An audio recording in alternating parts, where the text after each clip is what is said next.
Ethan adjusted the strap of his apron and leaned over the simmering pot of tomato sauce, inhaling the blend of roasted garlic, basil, and onions. His bistro was small, tucked into a quiet street corner, but it had heart. Every brick and every shelf of spices carried his story, the story of a man who had lost much, but still believed in creating warmth for others. On a quiet afternoon, with sunlight spilling through the large front windows, the restaurant felt like a sanctuary. The walls were decorated with framed chalkboards listing daily specials, little flower pots on the tables, and shelves lined with cookbooks and jars of spices. His daughter, Lily, sat at a corner table with crayons and a half-finished drawing of a sun. She hummed a made-up tune, her tiny legs swinging under the chair, her presence filling the space with a joy that only a child could bring. For Ethan, being both chef and single father meant days were long and nights even longer, but he had made peace with it. His love for cooking was rivaled only by his love for Lily. To him, food was more than sustenance, it was memory, comfort, and love on a plate. The quiet rhythm of the afternoon was suddenly broken when the doorbell chimed, and a woman stepped in. She didn't belong to the world of cozy neighborhood diners. Everything about her spoke of wealth and authority, the cut of her tailored navy suit, the gleam of her heels, the way her hair was tied back in a perfect chignon. She was the kind of woman used to commanding boardrooms, not small restaurants. But the image of control was undone by the baby in her arms. The little girl was red-faced and wailing, her cries filling the space with sharp desperation. The woman, Claire Donovan, though Ethan didn't know her name yet, shifted the baby from one arm to the other, whispering soothing words, but nothing worked. Her usually steady composure cracked, and exhaustion clung to her like a shadow. Ethan glanced up from the counter, his heart tightening. He knew that sound too well, the frantic, helpless cry of an infant who needed more than just rocking. He wiped his hands on his apron and walked toward her. "Mind if I try something?" he asked, his voice low and steady. Claire looked up, startled. For a moment, suspicion flickered in her eyes. She wasn't used to strangers offering help, and certainly not in her world, where trust was currency. But there was something about Ethan's presence, calm, warm, genuine, that made her pause. Her baby's cries had grown sharper, her tiny fists waving in frustration. Reluctantly, she nodded. Ethan moved with the quiet certainty of someone who had done this countless times before. He grabbed a small bowl, quickly mashing freshly roasted sweet potatoes with a pat of butter and a dash of cinnamon. The aroma was gentle and comforting, the kind of smell that made a person think of home. He carried the dish over and offered it to Claire. "May I?" he asked, meeting her tired eyes. Her hesitation melted as she handed the baby over, almost without realizing it. Ethan cradled the infant against his arm, his hands steady, his movements tender. He blew gently on the spoon before bringing it to her lips. The baby fussed for a second, then opened her mouth, tasting the sweet, warm mash. The cries softened. Another spoonful, and the little one's hiccuping sobs faded into silence. She blinked up at Ethan with wide, trusting eyes, her tiny hand curling around his finger as if she had found something safe. A few minutes later, she sighed and nestled against his chest, content and calm. Claire stood frozen, her lips parted, her breath uneven. She had tried everything for weeks, doctors, nannies, expensive formulas, lullabies, but nothing had worked. And now, this stranger, this man in a simple apron, had soothed her daughter with nothing but food and patience. Her chest tightened, her throat prickling with a feeling she couldn't name. Watching him hold her baby so naturally, as though he had known her all along, shook something inside her. She realized how long it had been since she had seen her daughter so peaceful. In that quiet moment, amid the faint hum of the city outside and the golden light of the bistro, Claire Donovan, billionaire, CEO, untouchable, felt something unfamiliar. Vulnerability, and perhaps, the beginning of trust. Claire told herself it was coincidence. That the next day, she had simply been in the neighborhood again, and stopping by Ethan's bistro was convenient. But deep down, she knew it wasn't true. Something about yesterday had lingered in her mind, the way her daughter had finally fallen asleep in peace, the way Ethan's quiet presence had felt like an anchor. When she stepped through the door, the familiar aroma of garlic and herbs greeted her. Her baby stirred but didn't cry this time, as if she too remembered the comfort she had found here. Claire ordered something simple, roast chicken with vegetables, and sat at the same table as before, watching Ethan move behind the counter. His movements were precise but not rushed, efficient yet unhurried, as though every detail mattered. He wasn't cooking for customers, he was cooking for people. Over the following week, she returned again and again. Sometimes for a meal, sometimes just for coffee. Always with her baby, who seemed calmer in this space than anywhere else. Claire noticed things she hadn't before. The way Ethan crouched down to tie Lily's shoelaces while she chattered endlessly about her drawings. The way he added an extra dash of cinnamon to the desserts, just because it made Lily giggle. The way he spoke to his daughter with patience, never brushing her off, even when the bistro got busy. It unsettled Claire at first. Her world was one of skyscrapers, deadlines, and calculated decisions. She was used to people rushing around her, trying to impress or gain her favor. But here, no one cared about her name or her wealth. And Ethan, he didn't look at her the way men usually did, with recognition of her power or calculations of what they might gain. He just looked at her like she was another mother trying to get through the day. One evening, after the dinner rush had slowed, Ethan approached her table carrying a steaming bowl. The dish was simple, soft pasta tossed in a sauce so fragrant it made her close her eyes before tasting it. He placed it before her with a small smile. "This one's personal," he said, his voice a little quieter than usual. "It's my mother's recipe. She used to make it whenever things got too heavy. Said it reminded her that no matter how hard the world gets, there's still sweetness left in it."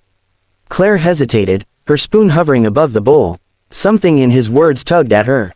She finally took a bite, and the flavors unfolded, rich, layered, comforting. It wasn't just food, it was memory. Suddenly, she was no longer the billionaire CEO sitting in a small restaurant. She was a little girl again, sitting on a wooden stool in her mother's cramped kitchen, listening to her hum while stirring a pot. She remembered the warmth of those evenings, the feeling of being loved so completely and unconditionally. The memories rushed forward so quickly they overwhelmed her. Before she could stop herself, tears welled in her eyes and spilled down her cheeks. She set the spoon down, her hands trembling slightly.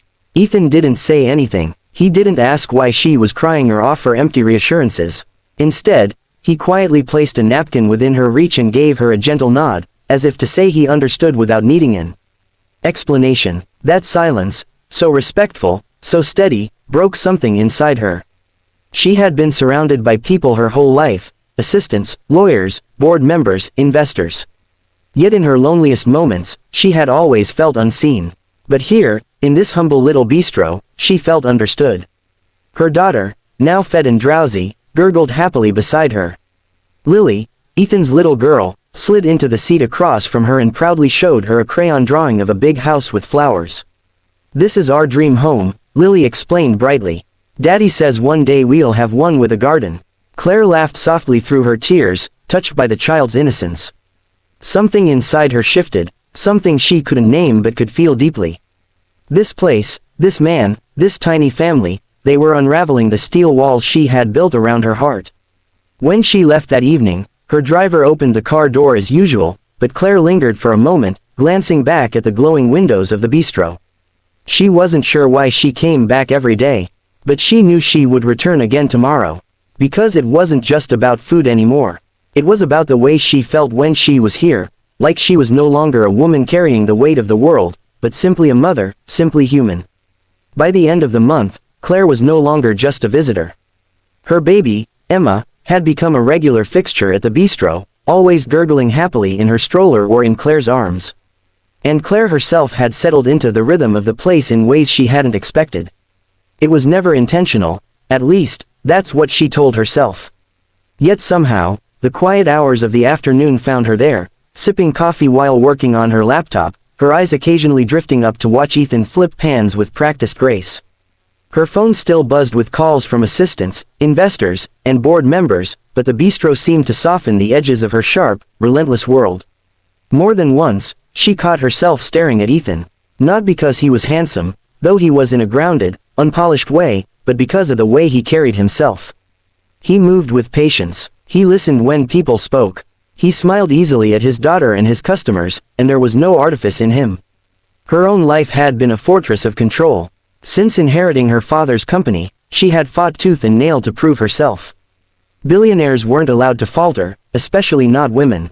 Vulnerability was a liability. But here, in this little corner of the city, she found herself laying that armor down without realizing it. One evening, the bistro had emptied out, leaving only the glow of pendant lights and the faint hum of traffic outside. Lily was sprawled on a chair, half asleep with her head resting on her coloring book, while Emma slumbered against Claire's chest in a baby carrier. Ethan was wiping down counters, humming softly under his breath. Claire lingered at her table long after she had finished her meal. She didn't want to leave. The thought of stepping back into her glass tower apartment, cold and silent except for the cries of her baby, felt unbearable compared to the warmth around her now. "Long day?" Ethan asked gently, his voice breaking the quiet. Claire let out a soft laugh. "They're all long days, but here, it doesn't feel so heavy." She paused, then glanced at him. "You make it look easy. Being a parent, running this place." Ethan shook his head with a wry smile. "It's not easy. I burn bread, I forget invoices, and Lily still thinks candy counts as dinner. But I try. That's all we can do, isn't it? Just try." The simplicity of his answer disarmed her. She looked down at her daughter's tiny face, relaxed in sleep, and whispered almost to herself, "I don't think I know how to just try. For me, it's always been, win or lose. No in between." He set aside the rag, leaning on the counter to meet her gaze. "Maybe you've been fighting the wrong battles, then." The words sank into her chest, deeper than she wanted to admit. Her throat tightened, and she quickly looked away, focusing on Emma's little hand curled against her suit. But Lily chose that moment to stir, rubbing her eyes before shuffling over to Claire. The little girl tugged gently on Claire's sleeve and asked in her sleepy voice, "Are you gonna be my new mommy?" The words hit like a thunderclap. Claire froze, her breath catching. She glanced at Ethan, wide-eyed, but he looked as startled as she did. "Lily," he started, but his daughter had already climbed into Claire's lap, curling against her as if she belonged there. Tears prickled Claire's eyes. She tried to speak, but nothing came out. Emma shifted in her carrier, sighing contentedly, while Lily snuggled close, her tiny hand clutching Claire's blouse. In that moment, something cracked wide open inside her. She had built her life on skyscrapers, contracts, and iron willpower. But what she had really been craving, what her daughter had been craving, was right here. Not power, not wealth, family. She looked up at Ethan, and he was already watching her. There was no judgment in his eyes, only a quiet hope, fragile and real. Claire swallowed hard, her voice trembling. "I can buy anything in this world, Ethan.